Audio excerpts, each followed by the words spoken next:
Indians are basically children of two colonialisms, the Islamic colonialism and the British colonialism. Often today, one doesn't speak of Islamic colonialism, but of Mughal rule. But both the British and the Muslim Mughal rule share two things in common, which is known to us, and something much more, the third one, which I'll talk about, which makes them colonialists. They conquered our nations, our people, our territories, extracted revenues from us, inflicted pain and violence on us. This is the first thing both share, which makes them into colonialism. But in one sense, however heinous these acts are, they are in the past. The second thing about colonialism, which we all recognize, is that they colonize our mind and imagination. They make the colonized try to think, act, eat, dress, behave the way the masters do, the colonial masters, that is.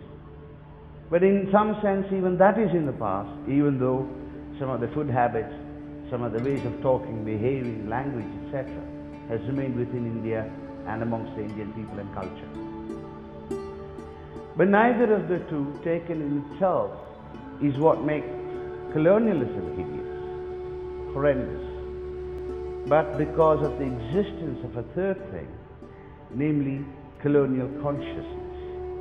And it's very important to understand what colonial consciousness is. It is a process which hinders access to experience. That is, the colonized first act as though they see things, entities and facts in the world which in fact do not belong to them, which do not belong in their world, social world or cultural world. They use the language, the idiom, the thought of the colonizers to describe what they think exists in their society, but which do not.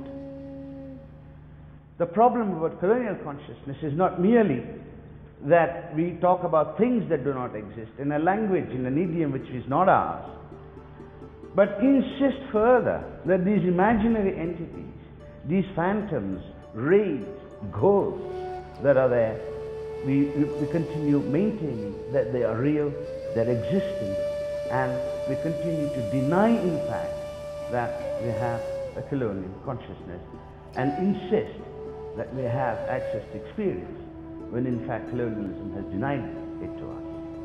Perhaps this is the greatest tragedy and the least recognized of colonialism on Indian culture and society. And these are the Islamic and the British colonialisms.